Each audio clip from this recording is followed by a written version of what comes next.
Hello everyone, welcome to my channel. I'm Juan the Yarn Addict, and welcome to another session of Whipping It with Juan. I hope you all are well. In these sessions of Whipping It with Juan, I sit back, I work on my whips while I talk to you about all the things. I become your crochet buddy for about 45 minutes to an hour, so if this is of interest to you, I really hope that you enjoy the video. Before we get started, as always, I have to ask the question of the hour, which is what is on the hook for this session of Whipping It with Juan? I have several across the table here, so I'm going to jump right into this, do my showcase, and then I will choose one to work on for the session. So the first one I've shown several times. This is my garter stitch scarf. I love this red, and I'm using Loops and Threads Impeccable yarn. And here is the yarn. Very, very nice. And the colorway here is called Barbados Cherry. It's like a deep red, almost burgundy, but not quite. And I'm on my third skein. And I started with a crow knit hat. I'll explain that in a minute. So this is the leftovers from the crow knit hat. And then I started a new skein, ran it all the way up to here. And then I started the third skein. And that's kind of where I'm at right now. So I'm going to finish this skein, and then I think I'm finished. I don't have much more. It works up very fast.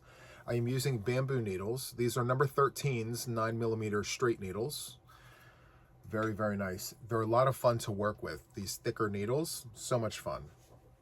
The next whip that I have here is my car blanket. I've shown this several times, but it's growing very quickly.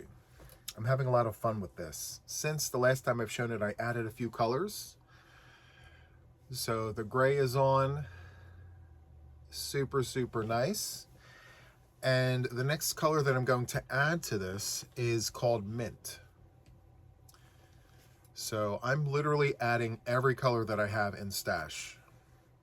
And I'm not repeating any colors. And once I have no other colors to put on this, it's done. So as I mentioned, this is my car blanket. I don't have one for my car, and winter is rapidly approaching, and I want one for the car. And so this is my 2-bit granny. This is a perfectly squared granny square. I have a tutorial for this on my channel for both left and right-handed crocheters. And I am currently using a US letter I crochet hook, Susan Bates, a 5.5mm US letter I. And this is a vintage hook, so much fun. So there is that one. The next one that I have here is one that I spoke about just yesterday or the day before. I was so inspired, I jumped right into this. And so I am creating an entire blanket of these little squares. So I did my calculations. I need 1,020 of these. And I'm using all vintage discontinued variegated yarn from stash. I have tons of different colorways, so I'm going to pull just a handful of colors, and of each color, my goal is to have 50 of each colorway. And I am crocheting this blanket with a 5mm US letter H crochet hook. This is a Susan Bates. And I decided to go down from my usual size because the thicknesses of the various yarns vary depending on what I have in stash. And so just to keep everything consistent, I decided to stick with a 5mm hook because I didn't want too much drape on those thinner 4-weight yarns. So since yesterday, I've crocheted 50 of this first colorway here. And I've added black just to show you guys what that looks like. Originally, I started these squares with a gray. And personally, I like the black better. It offers more contrast. The gray is slightly thicker. It's a thicker yarn, so the square is a lot larger, but that's kind of what I was talking about with the thicknesses and the variances between the yarns. So I just decided to hook down to a 5mm US letter H hook. And so each week I'm going to have a personal goal to have 50 of these done. So I'm going to crochet 50, put them in this bin, and then I'm going to add the second round black, and then it's going to go into a Ziploc bag, and then I'm going to label it according to the colorway name. This is called Wedgwood. Wedgwood. And I'm going to file it into a bin.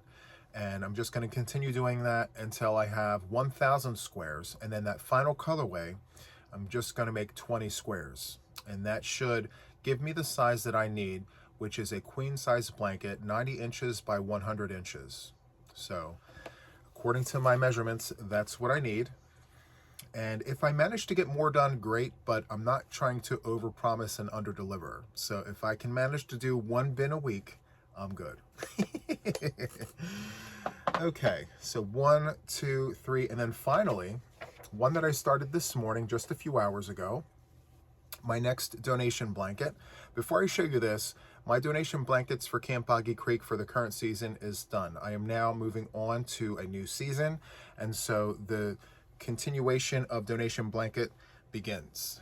So here is my first one for my new collection, and I pulled from a vintage book that I have in stash from Leisure Arts, and I will showcase the book and everything later on, but it is a vintage book, and I pulled this pattern from it, the stitch pattern, but the color work is all of my own doing. So I'm using Loops and Threads soft classic neon colors here. I have, except for the white, obviously. So I have white, neon green, I have fuchsia, yellow, and neon orange. Is this yellow and neon orange? It just says highlighter. I've seen brighter yellows than this, but it says highlighter. It's part of their neon collection.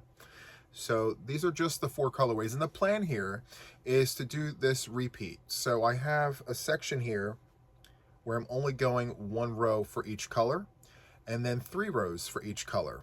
And then I'm just gonna go back and forth between 1 and 3, 1 and 3. And according to my measurements, if I continue doing this 4 times, I will have a 50-inch blanket lengthwise and 40 inches across. So I'm working this up with a 6.5 Susan Bates letter K crochet hook. I don't know what it is. I've been on this Susan Bates kick as of late. So I've got 3 different sizes going. I have a 5mm US letter H, I have a 5.5 US letter I, and a 6.5 US letter K. I jumped over the 6mm J for some reason. So I think for this session, I'm actually going to work on this one. It's my newest one, and my goal here is to have 1 blanket done a week in the off season. So since I hit my goal for Camp Boggy Creek, I'm just going to continue making donation blankets. I love to make things to give away. So whether it be hats, scarves, blankets, it doesn't matter. Most of the things I make, I give away. Unless it has a sentimental reason or a sentimental feeling or whatever the case may be, I'll hold on to that. But if it doesn't have any sentiment to it, I usually just give it away. Anyway, this, like I said, is for the new season. And I said, you know, let me dig into my books and my recipes and see what kind of inspiration I pull from that. So I saw this stitch pattern, and I said, you know what? Although I've seen this on the YouTube streets from many different places, I'm pulling from that book. I'll showcase the book where I pulled it from. And yeah, let me just play with the colors that I have in stash. So that's what I did. And it's a very simple stitch. You have 3 double crochets, chain 1, and then 1 double crochet. And I think the name of the pattern in the book is called Lacy Shells. I did a variation of this for last season of Camp Boggy Creek. Instead of the 3 double crochets, I only did 2 double crochets, chain 1, 1 double crochet, just to speed things up a little bit. And since now I have a little time on my hands, I can throw in that extra double crochet. So anyway, I have highlighter. I have the last row to work on here, and then I have the next colorway right here. The name of this colorway is called Neon Orange. Groundbreaking. Nothing fancy about that name, is it? Okay, so anyway, I'm going to continue working on this. I'm super excited about working with Loops and Thread Soft Classic because it is a thicker 4-weight yarn. And Since I naturally have such large hands, I prefer working with these thicker 4-weight yarns. If I'm going to work with a 4-weight yarn, and if I have a choice, I will go with the thicker 4-weights. So Loops and Thread Soft Classic is a go-to. Premier Basics Worsted is amazing to work with. It's just as thick, except Premier Basics is a lot softer in my opinion compared to Loops and Threads. I mean, don't get me wrong, this is really, really nice. But if you want the next level up, Premier Basics Worsted is one to go to. Now, a really thick 4-weight yarn that I enjoy working with that's not very soft is Caron 1 pound. I have a whole wall right here above this ledge, Caron 1 pound. I love working with it. Every time it's on sale, whether I have a full stash or not, I pick it up because it's gotten quite expensive, if you ask me. I remember when Loops and Threads, I mean, not Loops and Threads, I remember when Caron 1 pound was $5 a skein back in the 90s. $5 for 1 pound of yarn. It was amazing. I used my allowance on it. And now, today, I go online and I see it's up to like $13.99 for one in some places. Other places have it at $12.99, some have it at $11.99, but still, the price difference from when I first started crocheting until now is huge. I mean, as with everything else, I mean, inflation is what it is, but there is that sticker shock because I remember being proud as punch, being able to go into the Woolworths or wherever I bought my yarn from to get that Caron 1 pound and only have to pay $5 for it. I really enjoyed that idea. I always went for the same colors and my aunt called me morbid. I always went for black, burgundy, dark gray, and like cream. That was it. Those were my colors back then. Oh, and of course the dark violet. But yeah, I didn't really care for all of those other colors just because I liked working with the darker colors. And it's really funny now that I think about it because my favorite color is dark purple. Still, after all these years, a dark shade of a color is my favorite. I guess old habits die hard, I guess. I don't know. Anyway, I'm wondering if I brought in my scissors because I'm approaching the end of this row. I hope I brought them. If not, I'll have to dig in this pouch. We'll go on a field trip. I'll dig at the desk. By the way, I treated myself. I went ahead and bought a brand new desk and it's due to arrive tomorrow. I'm very excited about that because the desk that I'm currently using is maybe 25 years old. It's an old desk. It's very, very old. And I don't really like to get rid of things that I'm attached to. I'm a man of habit. I just like to keep on, holding on to things that I can, just remember and have that sentiment. Anyway, it was time because just the other day, I'm working at the desk and I reach over to the corner to adjust the light and I hear a crack. Yes, right under the monitor, there is a crack at the top of the table. So I said, you know what, Juan, as attached as you are to this desk, you've band-aided it many, many times. I mean, I've tried to fix this thing several times and it's just time. It's time for a new desk. So yes, I ordered this desk. The top of it is mahogany. It's this deep, dark, heavy, thick, solid wood, and then cast iron underneath. So I've got the cast iron frame and the legs, and I ordered it specifically for, well, they have different dimensions, but the one that I chose was made for tall people. And so it's taller than a normal desk, which is what I need because I am 6.5 feet tall. So yeah, that's another reason why I held on to this desk, because it's unusually high. So most desks come in at around 30 inches or so. This is like 36 inches. It's 3 feet up off the floor. And I like that for me. So anyway, new desk coming tomorrow. I'm not sure if I'm going to do a video about it or not. I don't know. But what I'm interested in doing is clearing out this whole space to make room for this desk, because it's a different size than the one I'm currently using. So the one that I'm using here is 48 inches going this way. It's a really weird shaped desk. Anyway, it's 3 feet high, 4 feet wide, 2.5 feet deep. The desk I ordered is 61 inches long. It's significantly longer, which means it's going to hold more things like yarn and notions, and I'm very excited about it.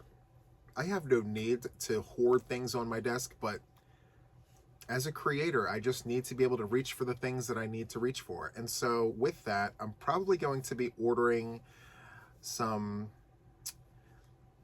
I don't know what you want to call it, but little drawers and little shelves for my things, whether it be for, you know, sewing needles or darning needles, or like tape measures, scissors.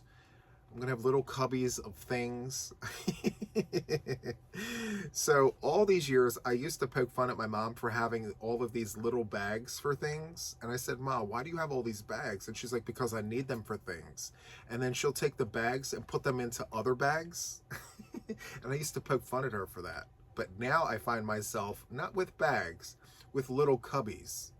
I put things in the cubbies and I move them from one cubby to another, and then these little drawers with little things. The apple didn't fall far from the tree. I am my mother's son, for sure. I really enjoy that. I'm like, oh, look at what fits. And I imagine that's what my mom would say when, you know, she's doing her thing. I'm like, okay, well, that's nice. And I used to poke fun, and now I can't do that because I find myself doing it. I don't know. Do any of you guys do that? Do you have like bags that you put things in and then you take that and you put it in another bag? Or do you have like little compartments for things and you keep it just so, and you try to squeeze different things into different compartments? I really enjoy it. I have to laugh at myself anymore because as I get older, I find myself doing a lot of the things that I used to poke fun at my mom for. And it's not just crochet related. Like, she always had this habit of going to the front door and looking up and down the street. And then she would close the door and go on about her day. And I'd be like, "Ma, what are you looking for?" She's like, "I just wanted some air." And I used to poke fun at her for that. I find myself doing that. I mean, yesterday alone, I must have did it, I don't know, 7 times throughout the day. And for no reason. I had no reason to open the door and look up and down and then come in. There was nothing to look at. Everything that I looked at before was exactly as it was the next time that I came and looked. So I don't know. But the breeze was nice. Oh my. Oh well. I just, you know, I have to be okay with it because it is what it is. I can't change it. So, like I said, I'm a man of habit.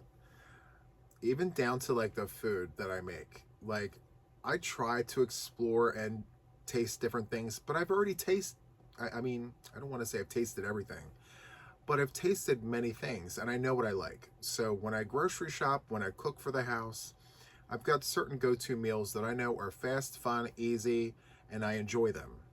They're fifi, you know? Anyway, so, you know, Mom, I mean, bless her heart, she's 82 years old.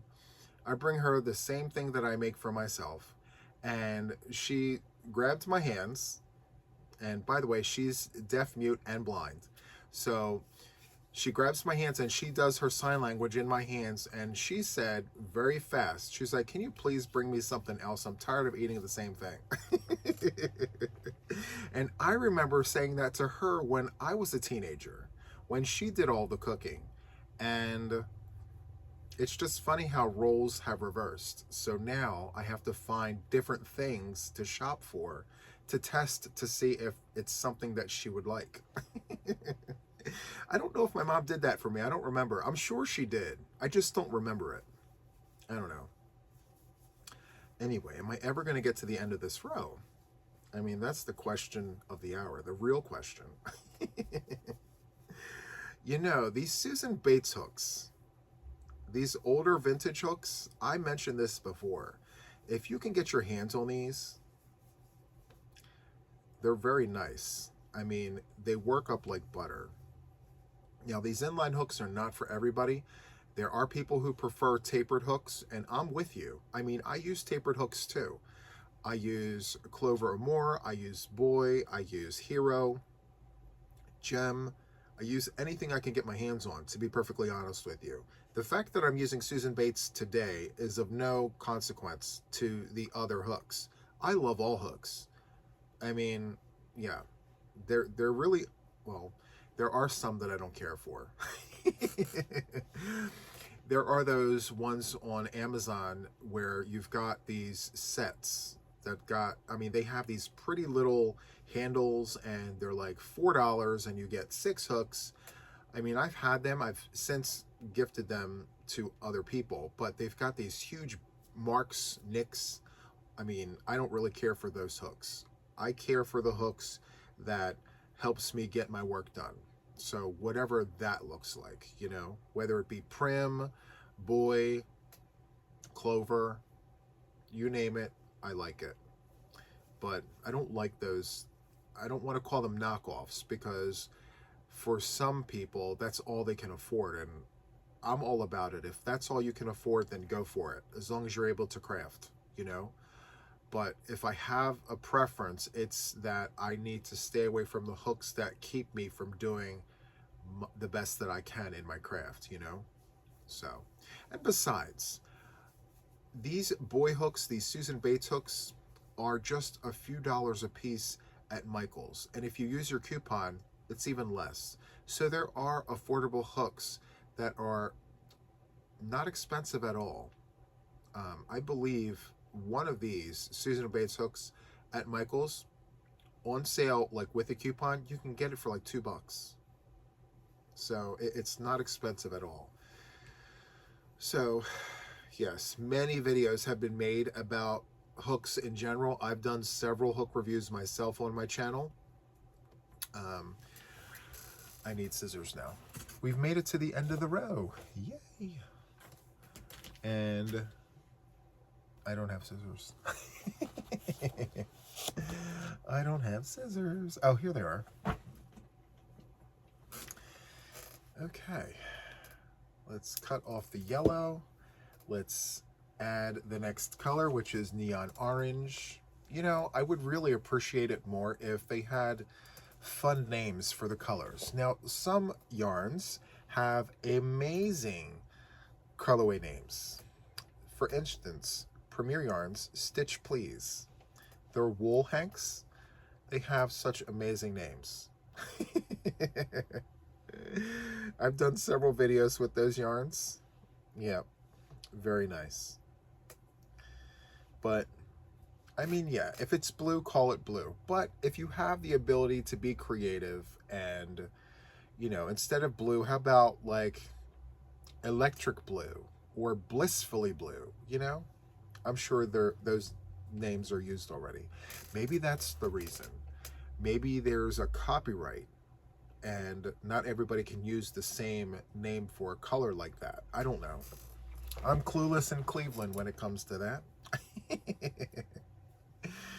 Chain 3 and turn the work. Okay, so what I've done for the last handful of Whipping It with Juan sessions, I went to my studio here and I pulled questions that you guys have been sending in my videos. So whenever you ask a question, I can click a button and it will pull all the questions from the recent videos all onto one page. So what I do is I read your questions and then I type them up in like Google Docs or whatever, and then I print it. So I have I have 5 questions that I chose. I don't have the time to answer all of them. So when I don't answer them here, I try my best to answer them in the actual video, okay? So I say all this to say, if you ever have a question just ask it in the video. Even this one. Just ask away, and the next time I do a WIPn It with Juan, and as of late, I've been doing them twice a week because a lot of people really enjoy this, and I enjoy making them, so why not?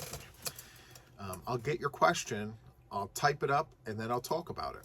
So, with that, the first question is, let me pick one. I am so blessed is the handle name. And they ask, I love that hat on the head behind it beside you. What is it called?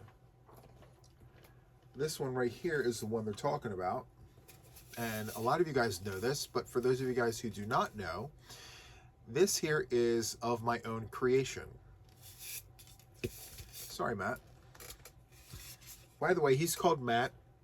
It's M.A. You know, so it makes all the things, M-A-T-T. And this was made with Lion Brand Woolies Thick and Quick. And the colorway is Hudson Bay. Very, very nice. And so what I did was I cast on 44 stitches using number 13's 9mm knitting needles. My hook dropped. Yes, so I used a circular, a fixed circular, 9mm number 13, cast on 44 stitches, and I worked the stockinette stitch for, I want to say, about 6.5 to 7 inches. From there, I transferred my stitches onto Chiaogu bamboo wooden DPNs, double pointed needles, and I put 11 stitches on 4 needles, and then I took the 5th needle and then just did decreases of the first 2 stitches of each needle, and then I continued decreasing all in the round, only decreasing that first stitch, and then I would knit the rest.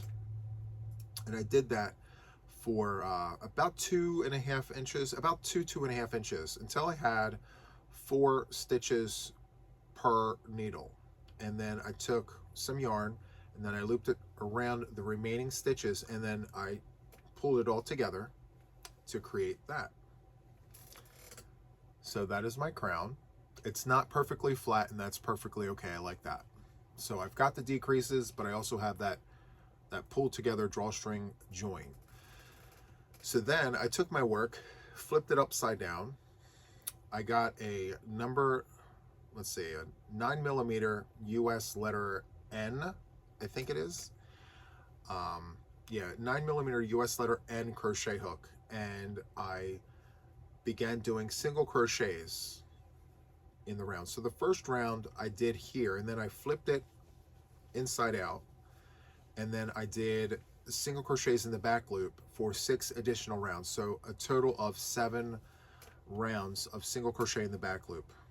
And I did this because I don't like to purl.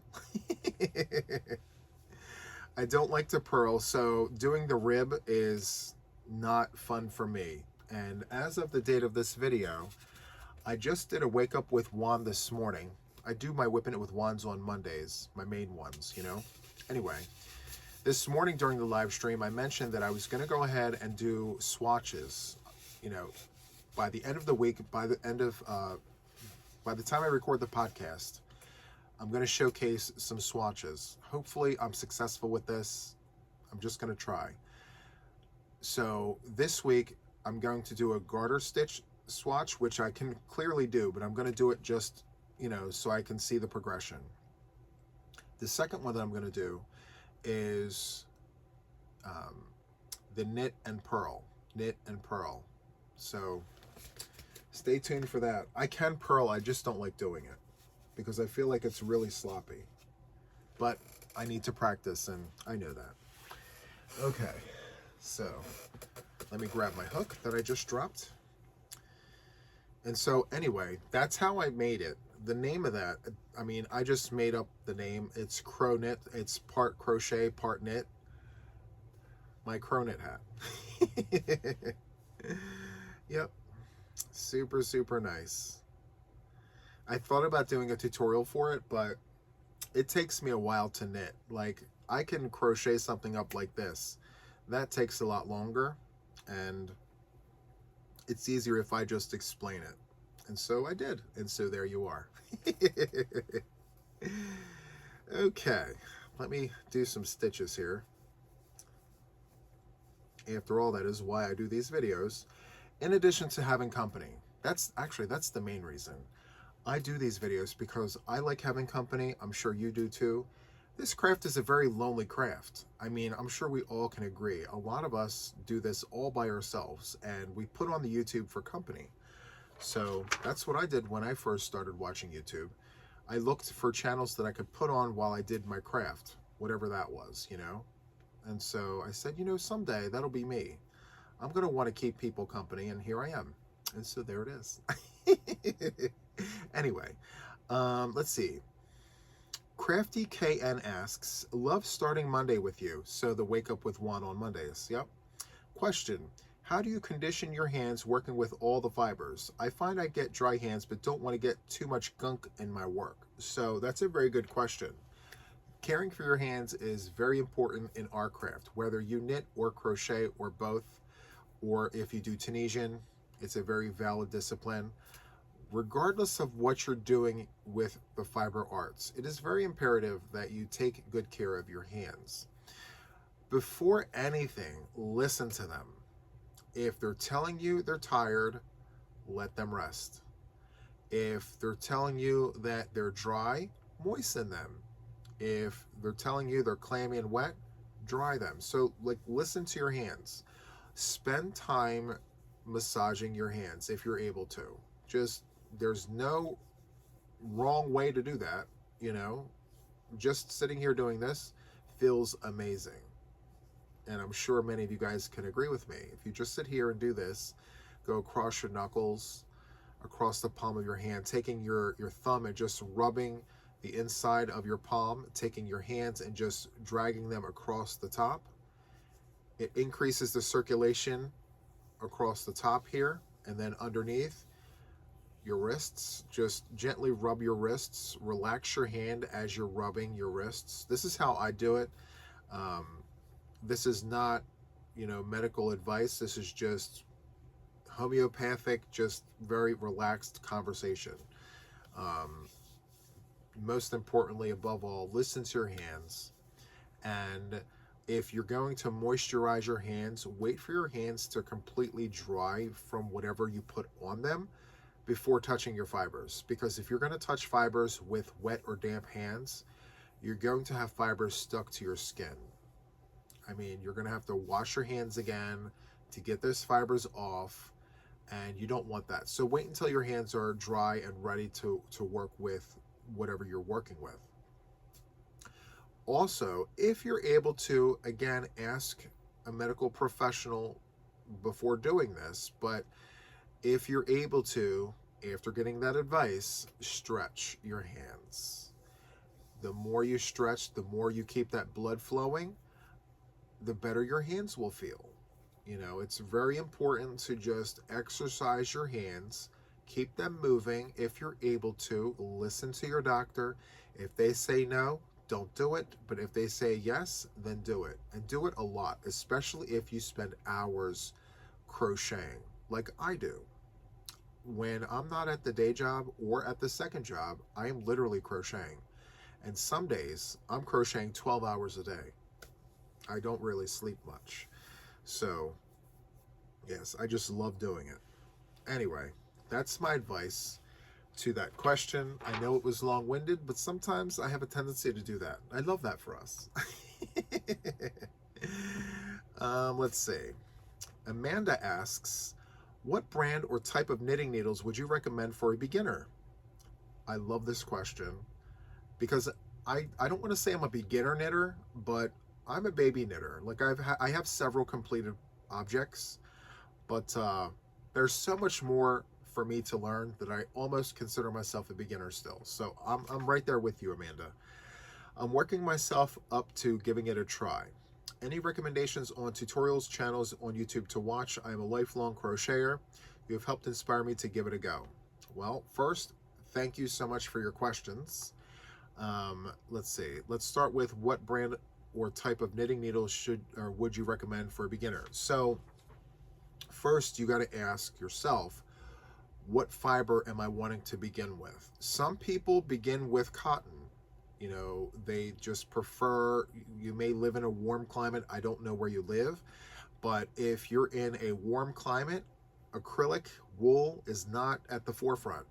You know, those cotton and linen yarns are going to be at the forefront, and so that will actually change my suggestion. So if you're in the warmer climate, then I would strongly encourage that you begin with wooden needles with cotton yarn. So yes, with cotton yarn, wooden needles are great. I dropped my hook again. I'm going to sit you right there. Runaway hook there. So yes, cotton for bamboo needles or wooden needles for sure. If you're working with acrylic or wool, I would suggest starting with something affordable. Do not jump in, you know, head first. And I mean, I did it, but I'm not everybody. I went ahead and spent a few $100s on ChalGoo red lace interchangeables. I don't suggest doing that. Some of us have done that. I don't regret doing it. Thankfully, I'm still with it a year later. But some people, they make that purchase and then they realize they don't like it. So then they just spent a few $100s for nothing. So I wouldn't suggest you put yourself through that. What I would suggest is go to your local Walmart, pick up a pair of knitting needles. If you're going to work with a 4-weight yarn, which is what most people go to begin with, pick yourself up a medium 4-weight acrylic yarn and a number 9 5.5 knitting needle. Just start with straight needles to begin. Beginners should start with straight needles first so you can learn your stitches. So yeah, it's a number 9 5.5 millimeter knitting needle, and boy makes them at the local Walmart. But whether it be plastic or metal does not matter. If it's acrylic or wool, go with metal or plastic. You can work with the wooden needles for acrylic or wool, but it just doesn't feel the same, you know. So the reason why I suggest cotton for the wooden needles is because when you're working with cotton on the other needles, it just doesn't feel right. I mean, from my own personal experience, it may be different from person to person. We're all different, but you asked me for my advice, and that's what it is. So cotton for wood, and then as for acrylic and wool, you can use metal or plastic. I'd prefer the metal ones though. The metal boy hooks, not hooks, the metal boy circular, not circular, the boy straight needles. My go-to is circulars. I use circulars now with everything if I can help it, except for scarves. But yeah, graduate from straight needles to circulars when you can. So like I said, Walmart, they sell boy. You can also go to Amazon, just type in knitting needles, find the, you know, most affordable ones. Start low. Like, get yourself a cheap pair of knitting needles. If you have kitchen skewers, you like for shish kebabs, use those. I mean, I know people who started with those. But yeah, we all start somewhere, start there. And then if you find that you like it, then graduate, you know, make that investment piece by piece, you know. So yeah, that is my advice, my long-winded advice. I like how I kept changing it up. I'm like, circular, no, straight. So yeah, you start with straight needles first. All right, that's my opinion. Let's see. The next one is from Jeanette. So Jeanette asks, I know you are a lefty. Were your aunt and grandmother lefties too? My daughter-in-law, who also is a lefty, wants to learn how to crochet. I can't imagine trying to teach someone who's not right-handed. Well, very good question. I mentioned this in older videos, but I love talking about this. So when I first started to crochet, and I was being taught by my aunt and my grandmother.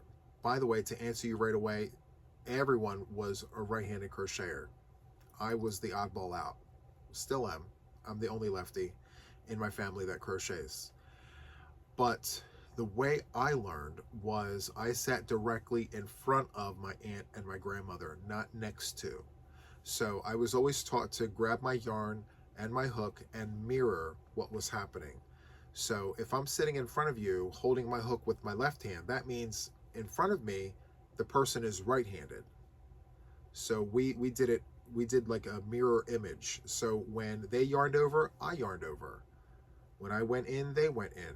And so that's how I learned. You know, they always suggested that I sit next to them, but I was I was your typical teenager. I didn't want to sit next to my aunt and my grandmother that close. I was okay with sitting in front. I didn't want to sit close next to, you know? So I'm sure some of you guys can relate. You know, your grandchildren, they're okay with being in front but not next to. I don't know. I was just very weird that way. Anyway, it worked. I learned. And so, yeah. And I say all that to say, just point them to my tutorials. I'll be more than happy to show whoever is a lefty how to crochet. I've got all the things. So every tutorial that I put out comes with left and right-handed crochet tutorials. And what I need to do, I keep meaning to do it, is like a complete beginner's video. So if you're brand new to crochet and you're picking up a hook and yarn for the very first time, what do? You know, where to begin? How do you begin? How do you hold your yarn? There's tons of videos out there, but on my channel, I don't have it. And I need to do that because people have been asking. So stay tuned for that. But if your granddaughter, I think you mentioned granddaughter? Sorry, daughter-in-law. So if she's interested in learning crochet and she's got the basics down, send her my way. You know, I have a whole Stitch Academy, and you know, it's a great place to start learning stitches. So yeah, hopefully that answers your question. Let's see. I feel like I missed part of Amanda's question. Any recommendations on tutorials or channels on YouTube to watch? I'm a lifelong crocheter. So there are channels that I watch. When I first started knitting, I had some go-to knitting channels that taught me quite a bit. MarlyBird is one that I watched a lot. I'll tag these folks in the show notes if you're interested. So MarlyBird, Arne Carlos, and Nimble Needles. Those are like my three go-tos. And then as I started learning, I started watching knitting podcasters. And so you'll start to see your feed flood with these.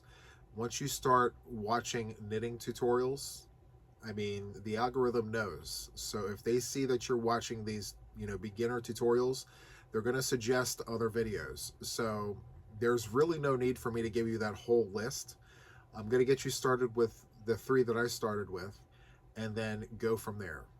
I mean, there's just let the algorithm show you all of the things. It will show up in your feed.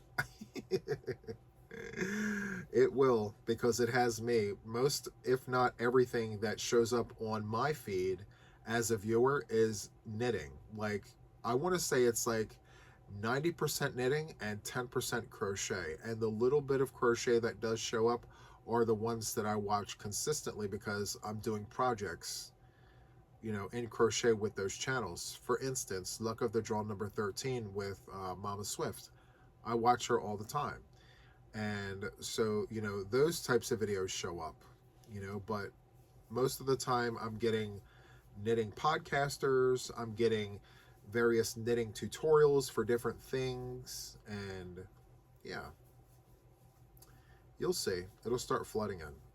But I will link those three in the bottom. I just have to remember. Sometimes I'll forget the names that I mentioned.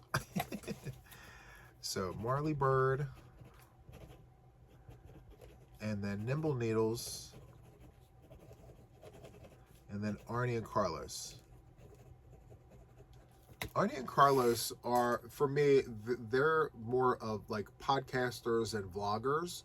They do have some older videos with tutorials, and when you go, if you choose to go to Arne and Carlos, you're gonna have to thumb back through their videos to find the tutorials and things, but they're there. You just have to dig a little bit. All right, but the tutorialist of the three I would go to first is Nimble Needles. He's got an accent, but if you can work through that, which for me it's fine. It's not, I mean, he speaks very clearly. It's great. So he's got tons of tutorials, tons. And then MarlyBird too. She's got really, really great tutorials for projects and things. So be sure to check all of them out. All right. So do I have another question on here? Okay. I've got one final question on here. It says, if you're trying to crochet a sweater and you use the person's measurements to start the chain for the back panel, is there a mathematical equation to allow for stitch size width? I measured my chain based on the person's back measurements, but after I completed a few rows of the Suzette stitch, the panel was wider than originally planned. Okay, so there's a quick fix for this. And this is not just for you, Tony, but for literally anyone making a garment. Do a swatch first. So don't base the chain that you make for a wearable as the basis of the size, because every stitch is a different width. It's got a different feel to it. So what I always do for myself is, well, first I gather, like I look for a garment that the person is wearing, and I base the size of what I'm making from what they're wearing. Okay, only if the intended make is to be larger than what the person wears. So for instance, my big boxy cardi make along over the summer, I had in my instructions, you know, to tell everybody, like, hey, grab, you know, an item that you're most comfortable wearing. We're gonna make your chain the width of your make. I did that because of positive ease. It's naturally going to be larger. So instead of doing measurements and things, just make the chain the width of what they're wearing, because the big boxy cardi is going to be larger than that chain. So you kind of spoke to that, you know. Anyway, if you're not looking for positive ease, what you're going to have to do is a swatch. And when you're making a swatch for a wearable, start with 10 chains. Chain 10, do your stitch, whatever stitch that you're doing, and then make those measurements, because sometimes 10 chains of a single crochet stitch and 10 chains of, I don't know, twins in a stitch, or the arcade stitch, or whatever, each one of those stitches will be a different size. They won't be the same size. So then you take that measurement, and then you take the measurement of the size of the person, of the garment that you're making for the person, and then you do your math. And that's how you're going to get the correct gauge. So we do that in knitting as well. When you're making a knit sweater, you have to do a gauge. You gauge swatch. So, and I do suggest that everyone, you know, get into the gauge swatching if you're making wearables. You know, there are some people that say don't worry about gauges, but I'll be perfectly honest with you. If you want to be successful, if you want to increase your chances to make a successful wearable, do a swatch, make your measurement, then make a swatch. Then do your calculations based on that swatch, you know, and it'll tell you how many chains you're going to need to make the appropriate size. And then as for even with height, so it's not just width, it's also height. You know, that little swatch tells you a lot, you know, so always base it off of, well, for me, it's 10 stitches. And so, yeah, hopefully that helps. Is there any other part of that? No. Okay. So I'll do a few more stitches here. I know I've been talking more than anything else, but I'm okay with that. I mostly crochet alone anyway, so this is social hour for me. Hopefully it's that for you. Anyway, I had a lot of fun talking with you guys today. I really hope that you enjoyed this. Let me do this last stitch here. There we go. This is what my work looks like so far. It's going to look good for the thumbnail, I think.